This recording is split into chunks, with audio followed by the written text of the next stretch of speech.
At last we meet again. As you may recall, we deal exclusively with all things abnormal and most certainly out of this world. In that same vein, we concern ourselves this evening with the subject of alien invasion. But in this case, we're not talking about fleets of flying saucers or laser gun battles, but rather a single one-on-one encounter that is the prelude to the end of mankind. For your nerve-wracking enjoyment, I present Barfly, a nightmare reserved for the VIP section of the Nightfall radio show.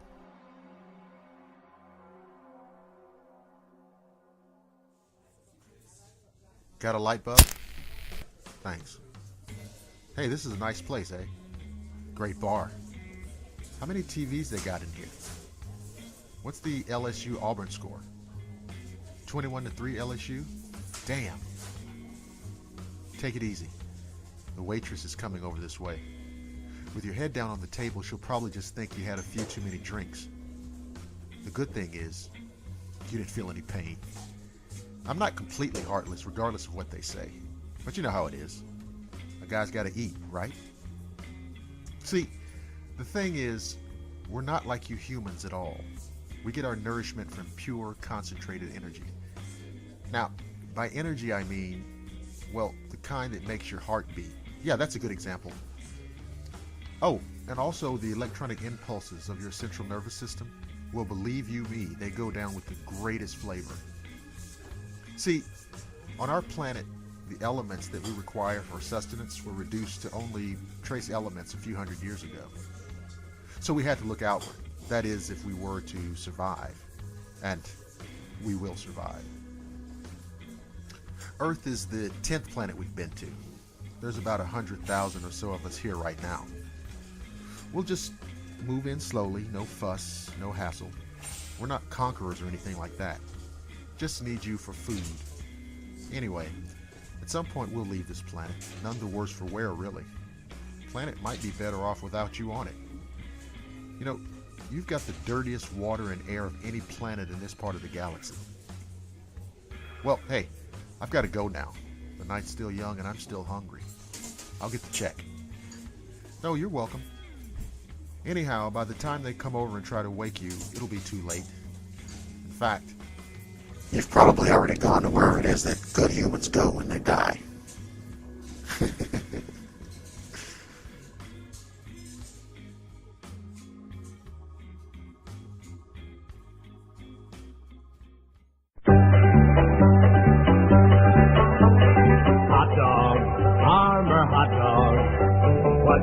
Of kids eat armor hot dogs.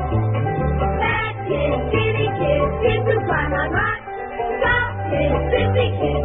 Even kids with chicken pox love hot dogs. Armor hot dogs. The dog kids love to bite. Picking it up on the old banjo, put on the mustard and away we go.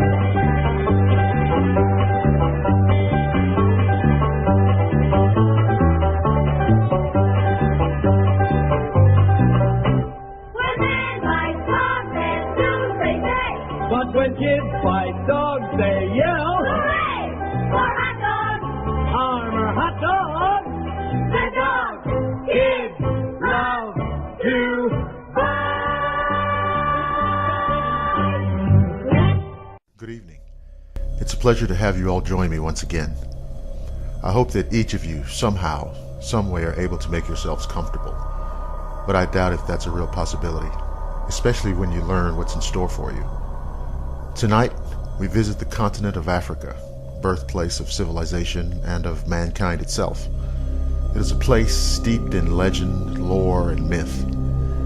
These, of course, occasionally intersect with the darkest nightmares imaginable. Our tale tonight is one such example. I offer you now the Vampire of Kari Hall, who, by the way, has recently taken up residence on the Nightfall radio show.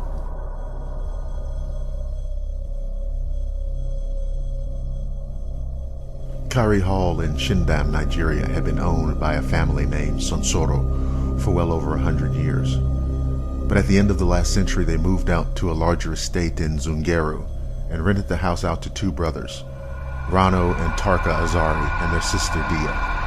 The threesome settled comfortably into the house and soon made many friends in the surrounding area. One hot day in the middle of July, the sultry air made any kind of work impossible, so the three had an early supper. Afterward, they had all sat out on the porch, relaxing in the cooler air, and watched the beautiful full moon rise and wash the lawn in silver light. After a few hours, they grew tired and went indoors, each to their separate rooms. Dia found the night still too warm to sleep. She rose and opened her shutters, returned to the bed, mounted her pillows behind her, and sat up in bed, watching the moon through her ground floor window. After a time, she began to feel herself drifting off when she became aware of two tiny lights that seemed to flicker in and out of the row of trees that separated Kari Hall's lawn from the village mosque yard beyond. At first, they seemed little more than fireflies, but as Dia continued to stare at them, they drew nearer.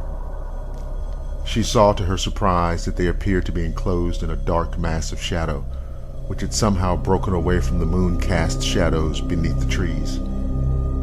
Dia's hand went to her throat as she realized that something was approaching the house, and growing larger the nearer it came. She noticed that every few moments the dark mass was engulfed by the shadows of trees on the lawn, but then the mass always re-emerged, larger than the previous moment, and always coming closer and closer. Closer. Dia became filled with horror and felt as though she would cry out, but her throat felt paralyzed. Then she realized that any noise that she might make would almost certainly draw the attention of the thing outside. Then she realized something else. Whatever was out there would surely not be stopped by a barrier of glass panes and thin wooden sashes. Then suddenly the mysterious shape turned aside as if it were going around the other side of the house. As soon as Dia determined that the menacing figure was out of sight, she leaped from her bed and ran to the hall door. But when her fingers grasped the cool brass knob, she heard a blood-chilling scratch at the window. When she turned, she beheld a hideous pale face with burning red eyes glaring back at her. The creature began rattling the windows, which were locked from the inside. For a hopeful instant, and only that long, Dia believed that the doors might actually keep the thing at bay. But as the rattling grew into a more fervent attempt at entry, Dia resigned to the fact that escape might be a more viable alternative. She tried to open the bedroom door to flee out into the hall beyond, but the antique handle jammed, leaving her trapped in the room. The creature outside began scratching on the glass, pecking its talon-like nails on the frail panes. Then it started ripping away the lead frames which held the glass in place. Dia tried to scream, but fear would only allow a pitiful moan to escape from her lips. Then, one single diamond-shaped pane fell inward and shattered on the floor. An incredibly long, spiny finger slunk through and found the latch on the window and threw it open. Now possessed only by the most potent horror, Dia jumped from the bed to which she had retreated upon discovering the jammed door. She hoped to reach the closet, but her resolve was too little, too late. The thing exploded into the room, grabbed her by the hair with its bony fingers, and flung her down onto the bed in such a way that her head hung over the side. Then, in a moment of savage cunning, evil, and terror, the thing bit her on the throat. The stinging pain released her voice, and she at last began to scream. As she fought and struggled to push the monstrous form away from her, she could hear her brothers shouting and pounding on the door. When Rano and Tarka saw that the door would not budge, they slammed themselves against it, throwing it down by sheer force. Inside, they found their sister bleeding from the wound in her throat and unconscious. They looked outside past the open window and saw nothing. Suddenly Rano shouted, "I see him!" He pointed to the tall figure that fled from the shadows under the large Iroko. Without hesitation, he pursued it, but the creature moved incredibly fast, with long, loping strides, and leaped over the wall into the mosque yard. By the time Rano had reached the fieldstone wall, he saw nothing save the gravestones and vaults. The thing, whatever it was, had vanished into the night. Frustrated and angry, he returned to his sister's room. There he discovered that Dia had regained consciousness while Tarka applied a damp towel to her throat wound. "We'll keep watch the rest of the night," said Tarka. "In the morning, we'll take the first train back to Ado Ikiti." "Rano," Dia shouted, "did you find out who or what attacked me?" "No," Rano confessed. "It escaped into the mosque yard. But whatever it was, Tarka is right. We must leave here as quickly as possible." But Dia began shaking her head. "I won't let this drive us from our house in which we've been so happy." Rano and Tarka tried to persuade her to leave, but still she refused. "We've leased this house for 5 years," she said, "and we've been here less than 1. We can't afford to move elsewhere while paying rent on this place." Her brothers reluctantly agreed, and next morning the local constable helped them decide when he suggested it must have been a lunatic escaped from some asylum. Then he added with great authority, "He's not likely to return." So they stayed at Kari Hall, but Rano and Dia switched rooms. Dia kept her shutters closed fast at night. Both Rano and Tarka kept loaded pistols nearby. Winter came and went without incident. One night, sometime around the middle of March, Dia was suddenly awakened by a dreadful scratching at her shutters. When she looked up, she saw the same gruesome, pale, shriveled face staring back at her. She screamed as loud as she could, and her brothers dashed out of the house with their pistols drawn. Tarka spotted the creature loping across the lawn and fired. The lead ball lodged firmly into the thing's left leg, and the force of the impact sent the monster sprawling, but it quickly recovered and scrambled over the graveyard wall. But this time, Rano and Tarka reached the wall in time to see the dark figure disappear into a neglected vault.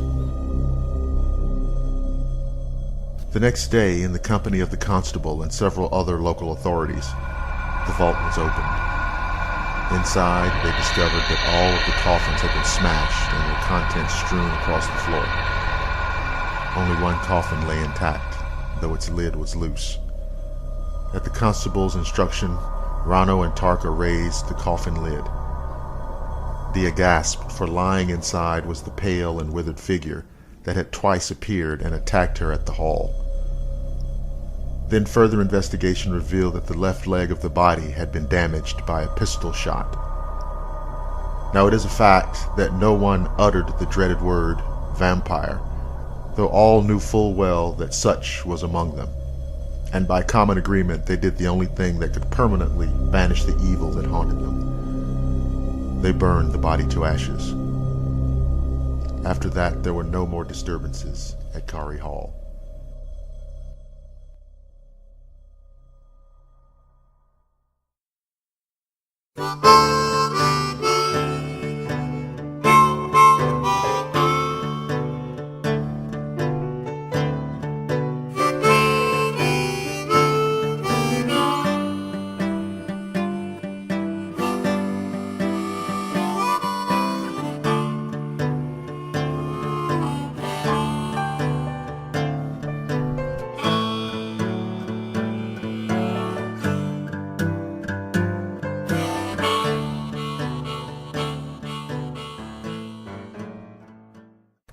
Hey, this is Dr. William Lester. I hope you're enjoying the Nightfall radio show Anthology. If you like what you hear, go on over to the Blackwater Media YouTube channel and check out all the great content that's there for you. Don't forget to listen, like, share, and subscribe. You can also visit us on the Blackwater Media Facebook page. Now back to the show.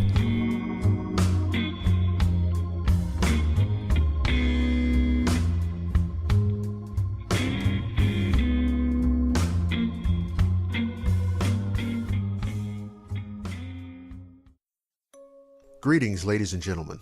I offer you a warm and hearty welcome to this most unusual abode, which is neither warm nor populated by living things with beating hearts.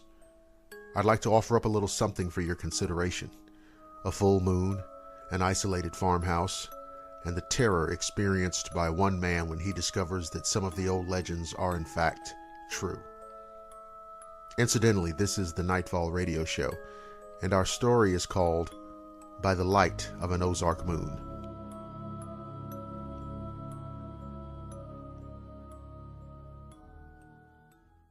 On summer nights, when the heat lay like a woolen blanket over the Ozark forests and wrapped the hills with humidity, Grandmammy would sit on the front porch where she smoked, staring out over the fertile valley and sloping fields that led to the river. If it was the dark of the moon, she would tell funny stories and laugh with us. A crescent or half moon filled her with nostalgia. Her tales on those nights came from her childhood, but it was different if the moon waxed full. A full moon above the woodland is a majestic sight. The moonlight silvered the tall trees and made the rocks shimmer with that almost ghostly light, but I never found it beautiful because a full moon upset my grandmother. She was a brave woman. I've seen her kill copperheads with nothing more than a large rock or the sharp edge of her hoe. I once watched a tornado dance a destructive path across the valley, uprooting trees in its wake, and she did not flinch nor even seek the safety of the root cellar. She feared little, but the full-bellied moon struck terror into her heart. I did not understand why, not for years, but I knew, as did we all, that on nights when the moon was full she would turn maudlin and might weep. On those nights, despite her fears, my grandfather would always leave. I thought he went coon hunting, a common enough pastime in the Ozark woods, until I was about 10. I noticed that he did not take the hounds, Lucky and Shep, along, nor did he take his gun, and his buddies did not come to meet him on the ridge. I asked just once where he went on those bright nights, but Grandmammy made me no answer, and I lacked the courage to ever ask again. Her eyes held such agony, her mouth twisted with distress, and I could not question her about Grandpa's whereabouts again. I was there on the farm, more often in summer than in winter, but I recall that on those December nights when the moon swelled full that Grandmammy huddled in a corner of the large living room, the television turned low. Although she stared straight ahead, she was not watching the fuzzy, snowy picture on the screen, nor was she gazing at the Christmas tree, a cedar cut down in the hills and carried in to be decorated with popcorn, paper garlands, and a tin-foil star. She always put me to bed earlier than usual on nights of the full moon, no matter how much I protested. In the summer I lay awake long into the heated dusk and wondered where Grandpa went, but in winter I curled beneath the quilts and slept, no matter how early she sent me upstairs. I may seem dense, but I never made the connection to the full moon and his absences. During the other moon cycles, he was a good grandfather. I toddled after him as he did his farm chores as soon as I could walk. He took me swimming on steamy summer afternoons down at the river, in the wide bend everyone called the swimming hole. I learned to float and later to swim there, in those cold, clear waters. On occasion, a snake might swim past, but I wasn't afraid. He loved homemade ice cream, Lucky Strike cigarettes, and wore faded denim overalls. He was a farmer who tended to his cows, a father who raised his 6 children with a firm hand and loving heart, a husband who provided for his bride for almost 70 years. And he was a werewolf. Saying the word, even now, is very difficult for me. It is hard for me to match the man I loved so dearly, a man I modeled my life after, with the wild, snarling beast he became when the moon grew full. I might never have believed it but for the thing that happened, what I saw myself, and what I experienced. I was no longer a child. I was a man, married with a 2-year-old son and another on the way. Although I was not a farmer by trade, I had become an officer of the law, a highway patrolman with the state police. I was building my life on the foundations Grandpa built for me. Although past 90, he was still alive, and so was Grandmammy. They still lived on the farm, although the cattle were sold, and the fields would have grown up into brush if my uncle had not run his small herd into their pastures. As often as I could, I gathered my wife, Trinity, my son, Chase, and we went to the farm. Sometimes it was just a weekend visit, a brief trip back home, but on more than one vacation, we headed for the farm. Trinity griped because the farm was and is isolated. The old farmhouse lacked air conditioning, but the breezes that blew up the narrow river valley had cooled it for generations. Chase followed Grandpa as I had, and I did what I could around the farm to keep things up, fixing a fence, painting trim, and such. That autumn, my wife was 5 months pregnant with our second child, and she didn't want to leave the city for the farm. I had promised my grandparents that I would come, promised Chase that he would pick up walnuts in the October days, so my son and I came alone to the farm. Always before, I had made good time on the long drive out of Kansas City, but that Friday night I was running late. Because of a major traffic accident on one of the highways that feed into the city, I was late leaving my shift. By the time I arrived home, Trinity had supper ready, and already more than a little mad about my planned weekend trip, insisted that we eat before we left. We ate, and then we jumped into my pickup truck, another thing in which I aped Grandpa, and headed south. Dark fell long before we reached the Ozark Hills, but I didn't mind. A full harvest moon, orange as the pumpkins we would carve at Halloween, rose and illuminated the highway. It lit the countryside that we traveled through, and as I came down the long drive that led through the fields to the farmhouse, it bathed everything with a rich light. I will admit that I had all but forgotten Grandmammy's strange preoccupation with a full moon. Somehow our visits had been through no design in other parts of the lunar cycle, and so I thought nothing of the full moon. I admired, in fact, how lovely the farm looked in that light, how the farmhouse rose from the earth like something out of a Currier and Ives print. Chase was asleep, snug in his car seat as I rolled my Silverado to a stop around the back of the house. Several of the downstairs windows were alight with a cheerful glow, and I didn't realize that anything was wrong until Grandmammy rushed out of the back door. "Henry's not back!" The words burst out of her throat. She did not bother with a greeting.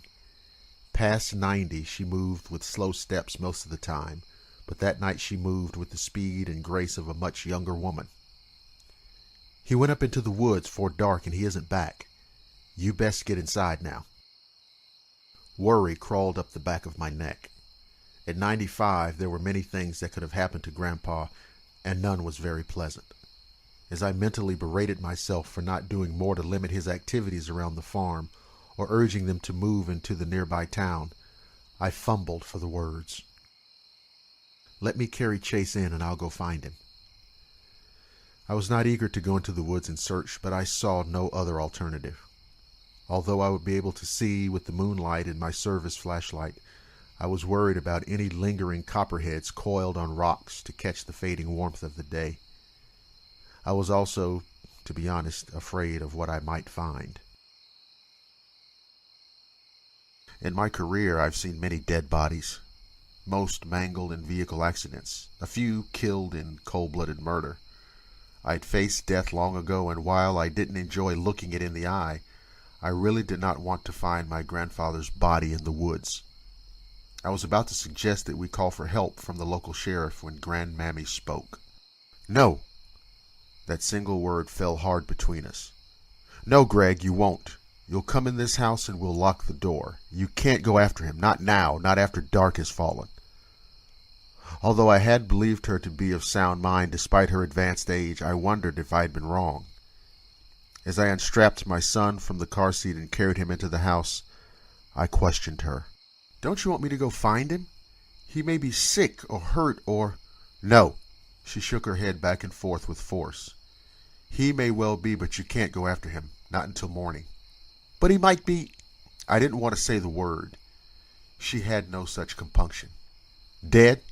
Yes, son, he might well be dead by then, but if you go now, you may be as well.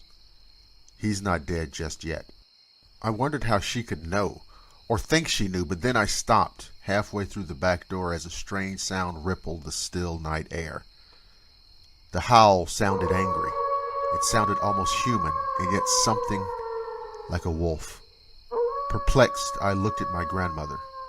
She, frail and feeble, took my son from my arms and said, lips tight, "I'll put the boy to bed and then I'll tell you what I should have told you before." I waited, uneasy, listening as her footsteps clumped up the stairs. I knew each creak of the floor, and it seemed like a very long time until she returned, winded. Her face had the harsh lines of a carved mask, something Native American or even African. As she settled down into her old armchair, she reached for a cigarette. "Grandmammy, you quit smoking years ago." I was shocked. She'd given up smoking after her 70th birthday. Her aged lips clamped tight on the unfiltered Lucky, and she lit it with a match. "For what I have to tell you, Greg, I need a cigarette. You won't believe me, but please don't think I'm a crazy old woman. What I'm going to tell you is true." Her smoke made me cough as I asked, "What is it?" In her matter-of-fact, everyday tone, she said, "Henry's a werewolf. Been one since he was a boy of 12. It's a secret I've carried for many years, and a secret I hoped never to tell anyone." I could not believe her. A werewolf? Please, I thought as I tried to banish the image of a late-night movie where an old gypsy woman warned a werewolf. "Oh, Grandmammy." I thought I understood now. She had lost her mind, and I tried to find a plan that would both help her and find my grandfather. She shot me a look that curdled my heart, a hard, knowing look I'd never seen on her face before. "I knew you wouldn't believe me, but it's so. I knew when I married him. He told me the night before we wed, but I loved Henry, and so I married him anyway. I moved here to this farm, and 'twas his own mother taught me what to do when the spells come on him. His daddy had made a place in a cave up on the hill, a place where Henry could go and shut himself into when the moon was full. When he was a little boy, they locked him in, but by the time I knew him, Henry put himself into the cave. At first, his daddy was the one to go let him out in the morning, but soon it was me. I've done it for all these years, rain or shine, wet or cold. I could not imagine that there was a cave on the farm. I knew, or thought I did, every foot of the woods and the farm. I played along, though, to buy time so that I could help my grandparents. Then he isn't locked up tonight?" Her sigh echoed in the room, and she blew smoke out of both nostrils with a snort. "No, he's getting slower these days, and he wasn't out of the yard yet when the moon rose. I ain't watched him turn in years, but I saw him tonight, changing from a man into a werewolf. If you don't believe me, his clothes lay on the ground out by the little barn. You heard him howl, same as me, didn't you?" I was cold, colder than I'd ever been, and my hands trembled. She made it sound so possible, so plausible, but I couldn't admit the truth. "I heard a coyote." It didn't sound like a coyote, though, but it must be. There were no such beings as werewolves, and if there were, Grandpa could not be one. "Nope, you heard Henry. He's out there running wild in the woods, howling and doing God knows what.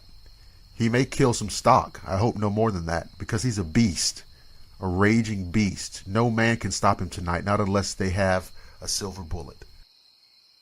I looked around the comfortable living room I knew so well, and it had not changed. The same vintage furniture, that hurricane lamp she had always had, and the prints on the wall had faded, but were the same I remembered from my childhood. Yet everything I knew and believed had changed, and I realized nothing would ever be the same again.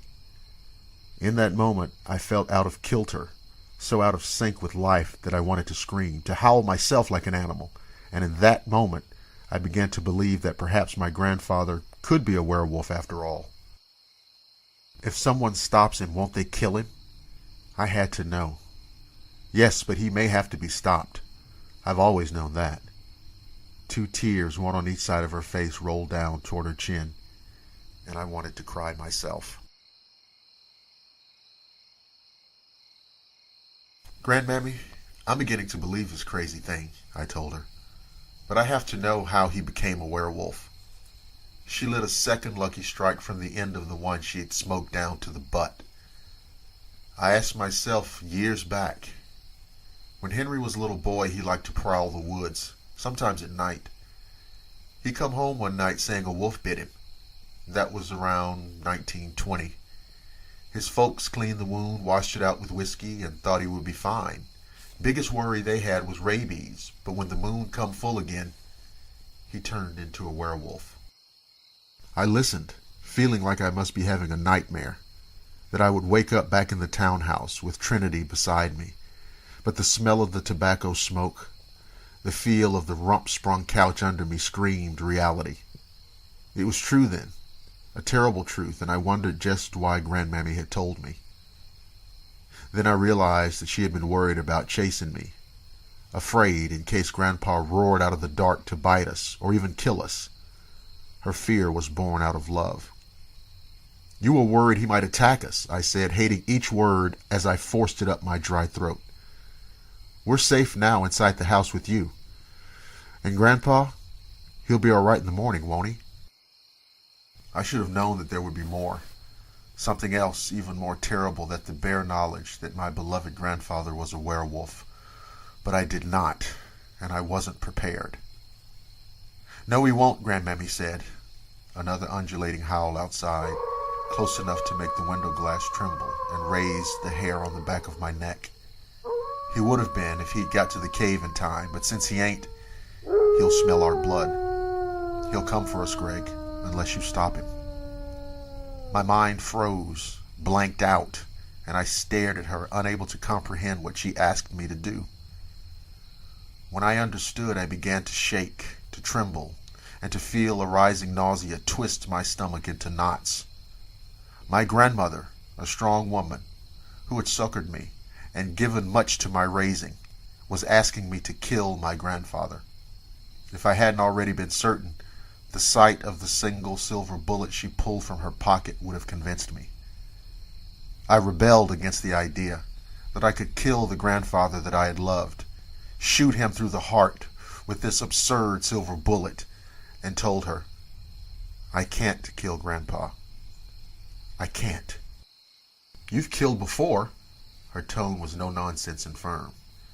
And God help me, she was right. I'd shot 3 perps in my career. One, a drug-crazed man who threatened to kill his infant daughter. Another, a man who rushed me with a knife on a dark road. And the last, a young man who had shot the man who had hit his wife's car head-on and then turned to shoot me in his grief-induced insanity. Those deaths were in the line of duty. The dead were strangers, and I had shot to defend myself. Killing my grandfather was something quite different. I have, but it's different. Grandmammy rose, her aged bones creaking as she pulled herself upright.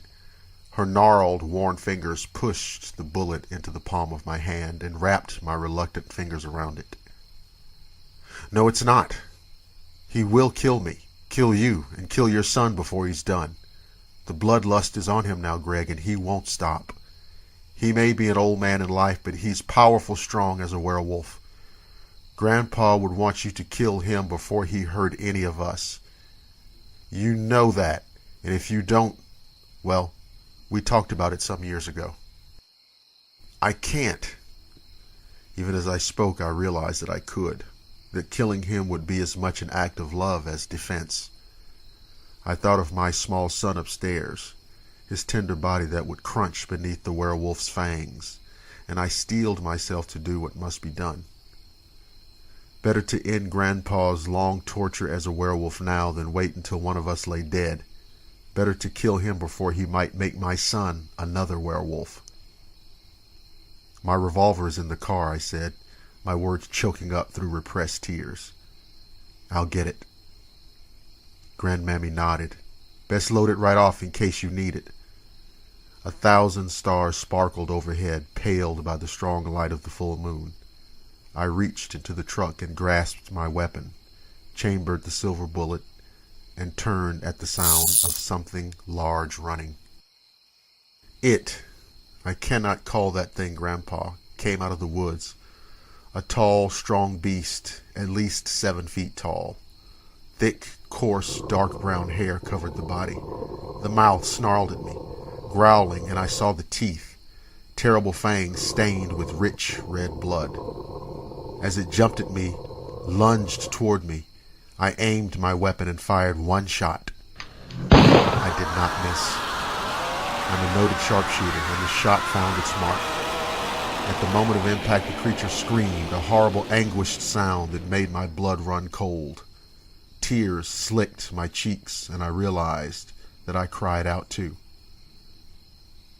My wordless cry of grief, of pain, of terror came when the yellow eyes altered, shifted, and became my grandfather's familiar brown eyes. I watched as the fur faded, leaving a naked old man's body, gaunt and pitiful in the moonlight. He was dead, and the rest of the truth came to me then. I would answer for this in the bright light of day, for shooting my grandfather through the heart, and no one would ever believe what I knew was true. He was a werewolf.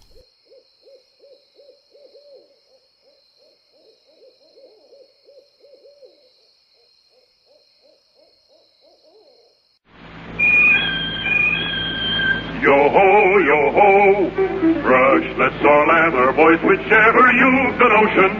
50 cents for shaving cream, $1 for the lotion.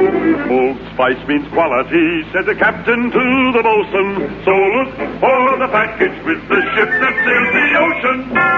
Yo-ho, yo-ho, yo-ho, yo-ho. Good evening. We've often heard of the explorer spirit and the casting off into the wild yonder to discover lands and regions unknown. Witness, therefore, one such adventure, an adventure of deep space travel. It's a story of man's inexorable desire to push the limits of his knowledge and understanding, and it's also a story about existing as both predator and prey. Our tale is called Blue World, and it's filed under W for Weird in the card catalog in the reference section of the Nightfall radio show.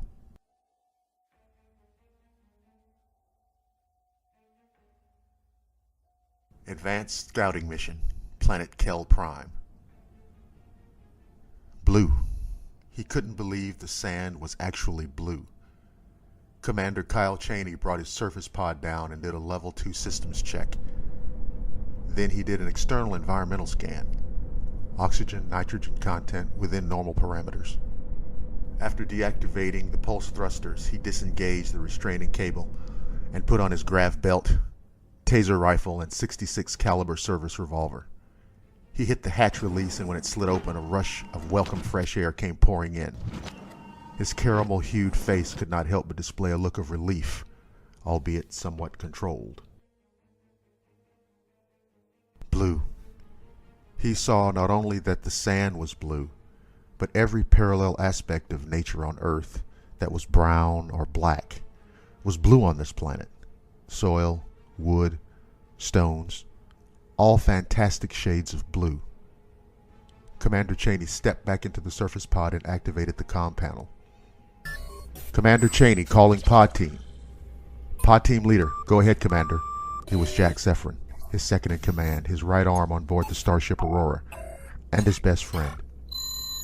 Break orbit and prepare to surface. Breaking orbit, sir. Surface cycle initiated. When the team surfaced, they immediately began cataloging environmental characteristics. Soil samples, water, and air. There was some animal life present. It was pretty much as they had expected.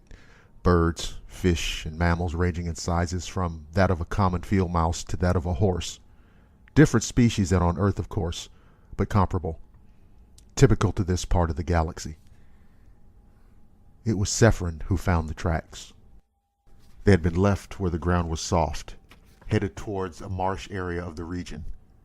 His scanner showed that they were nearly 50 centimeters in length. They were four-toed or four-clawed as near as he could tell by their shape. Zephyrin reached for his radio to call Chaney, and at that moment a blur of green flashed in front of him. The next thing he knew, he was looking dead into the eyes of the biggest lizard he'd ever seen. The thing, to him, resembled what a man might look like had he descended from the dinosaurs instead of the apes. Highly evolved, bipedal reptiles were rare.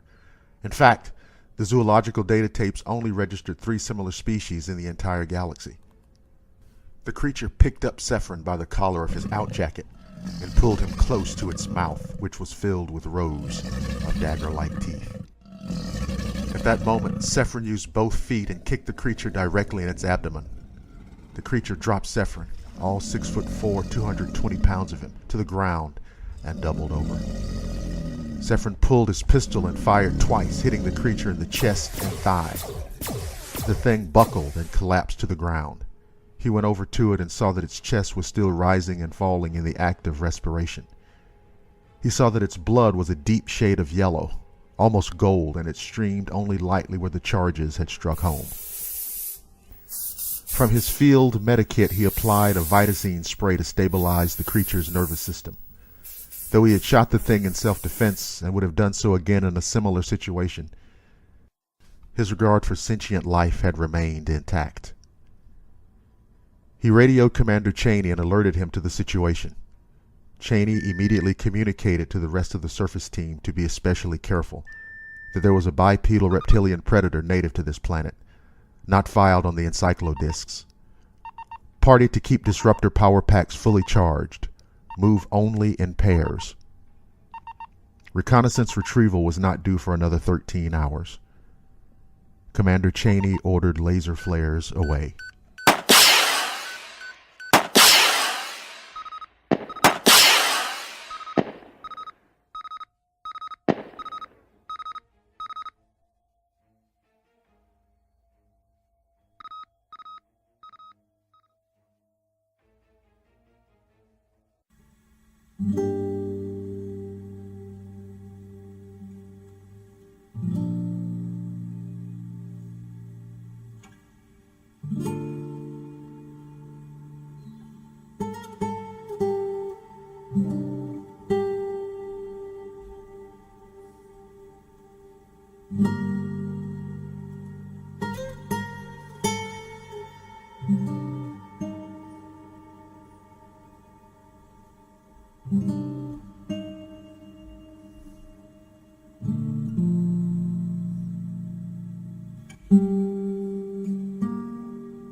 Good evening. I'm sincerely honored that you've joined me tonight, especially given the fact that you've done so at your own peril. As you're no doubt aware, I'm the curator of this gallery of ghouls, this hall of horrors. Case in point, a series of mysterious deaths in a quiet little New England hamlet, circa 1840. What lies in store for you tonight is the story of this little-known nightmare. Our tale is called Horror at Willow's End, which, just as a reminder, could only be told on the Nightfall radio show.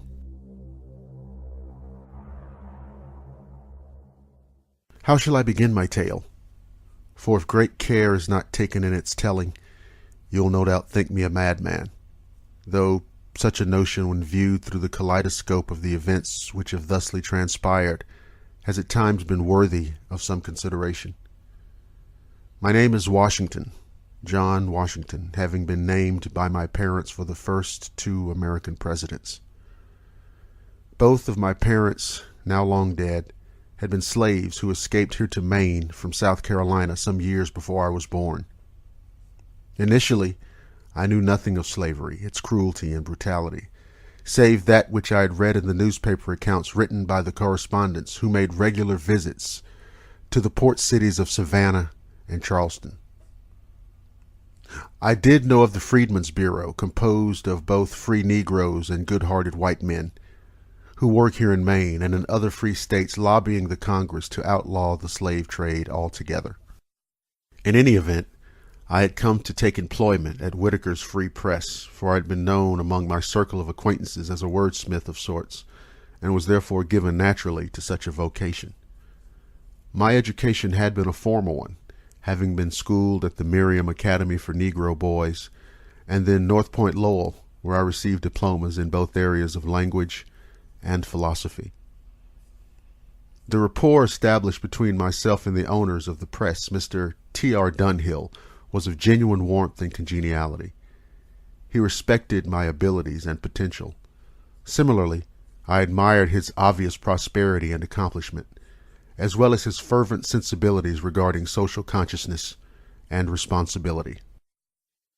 I settled into my work with general ease and began establishing a reputation as an honorable, dependable, and industrious newspaperman.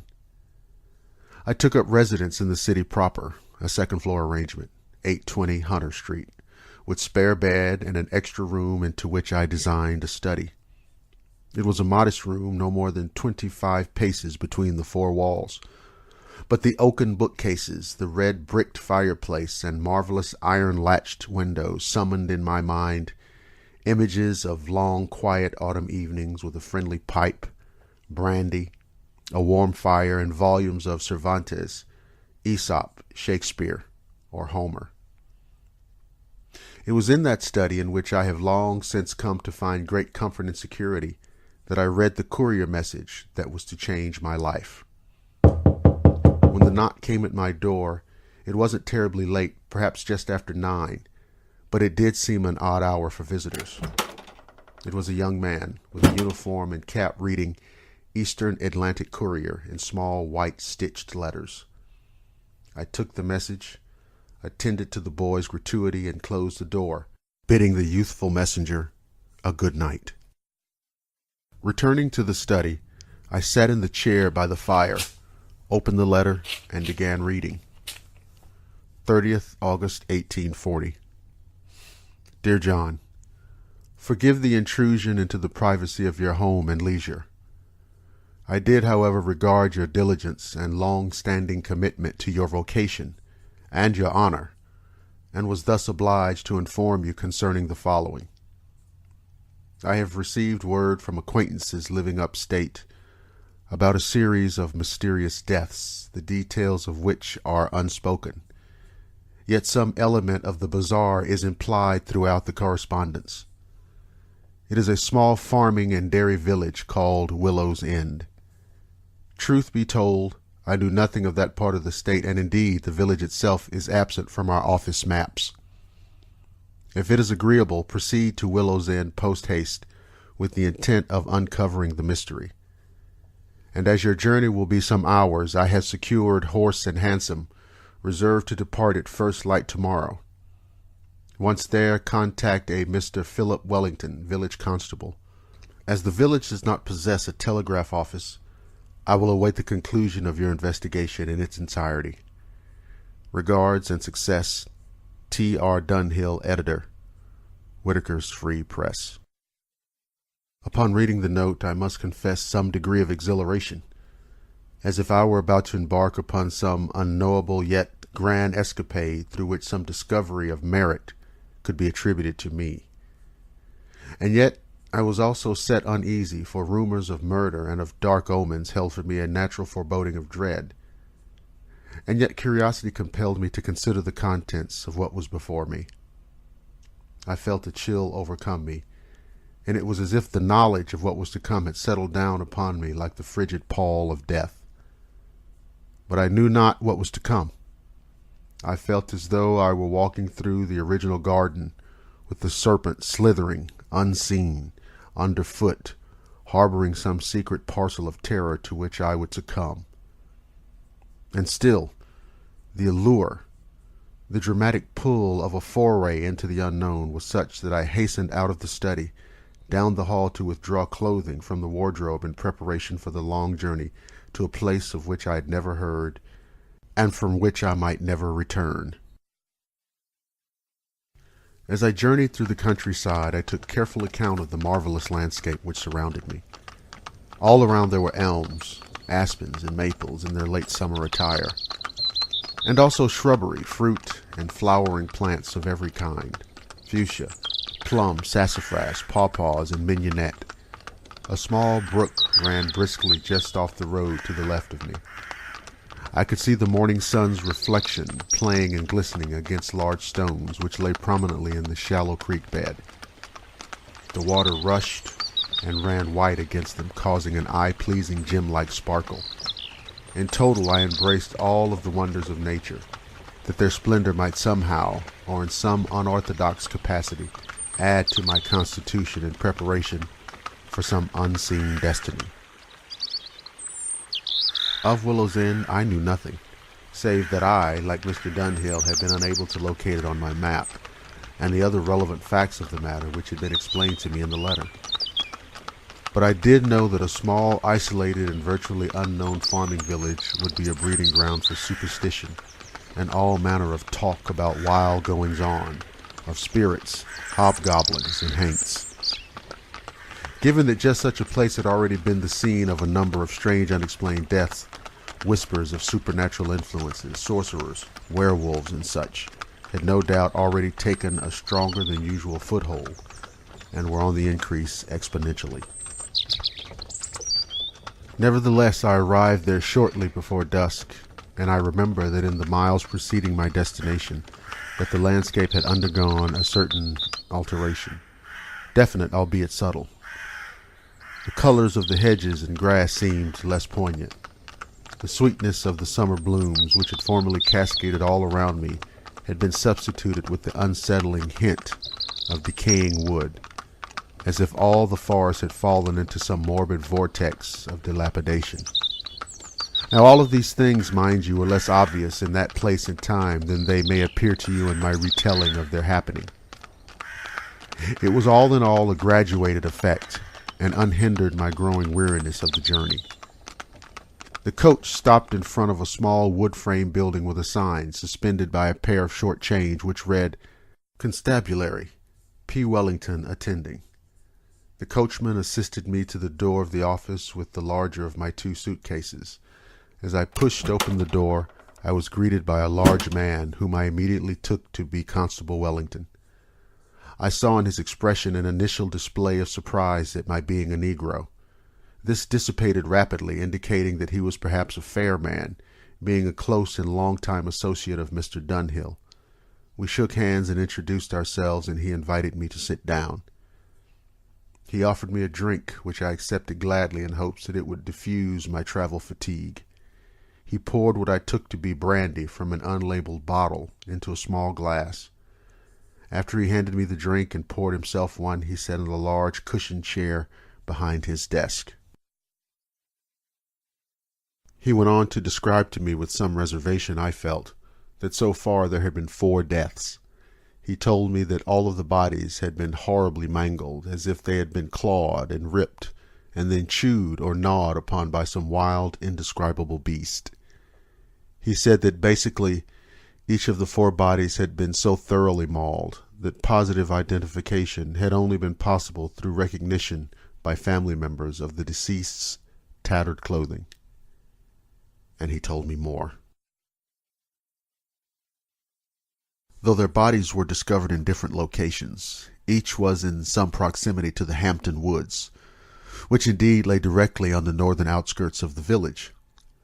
I came to learn that many of the local folk bypass the Burgess Road by taking a trail, which carries them through Hampton and into the village. It was, in my judgment, knowledge of this shortcut, as it were, that led to the grisly demise of the 4 unfortunate persons of whom Constable Wellington had spoken. I asked the constable if it were possible to investigate the Hampton Woods. We might be able to find clues as to exactly what menace had befallen the 4 victims. Had it been a homicidal wayfarer seeking sport? A band of rogue highwaymen bent on mischief of the worst sort? Perhaps a wolf pack or a cougar had come down from the high country following the elk herds. Such things were known to have happened in the past. Having consented to my request, the constable and I set out for the Hampton Woods under the cover of night. I have often pondered many times since why we chose to do so. Why had we not gone under the protection of broad daylight? Why had we opted to venture out into the black wilderness when all of the sinister elements of creation held sway? We readied for our excursion, making all of the necessary arrangements and taking all necessary precautions. The night air was unusually chilled for that time of year, and there was a particular quality of dampness that hung like a cloak across the shoulder of the night. Constable commented on how unsettling that was to him. I silently concurred with his assessment as we entered into the Hampton woods. Once in the woods, we saw that the fog lay incredibly thick, much more so than down in the village. All around us it swirled, blanketing us in an impenetrable white soup. Then we heard the sounds. At these sounds my blood ran cold, for they seemed to emanate from all around us as if we were surrounded by some kind of whispering horde of the damned. Like myself, the constable's eyes flashed wide with curiosity and fear. I told him that we should turn back to back, each man protecting the rear of the other in lieu of an eventual attack. The constable thought it to be a sound tactic, and as we turned our backs to one another, I saw Constable Wellington draw a pistol from his belt and assume a formidable pose. The sound was growing, all around, encircling us. Feral whispers rising into faint grunts and snarls. The constable, by all accounts a brave man, told me that no matter what might transpire, that we should give a good account of ourselves in the ensuing drama. Now the mist began to fall away, revealing masses of diminutive shadows huddled and revealed in the darkness against reflected moonlight. There were creatures all around us, scores of them. They were hideously twisted monstrosities, and an absolute terror to behold. Each one, though differing somewhat from the other, possessed horribly mottled gray skin which seemed coated with a moist film, giving the creatures an almost reptilian sheen. Their eyes, which were huge and abominable, were diamond-shaped, black and bottomless, as they no doubt contemplated unfathomable evil. The creatures bore mouths that were filled with row upon row of horrid, jagged, razor-like teeth, the edges of which oozed with rivulets of gruesome saliva. Their arms were raised in a terrifying manner, showing hands upon which were mounted furious black claws, which raked in the air and in our direction.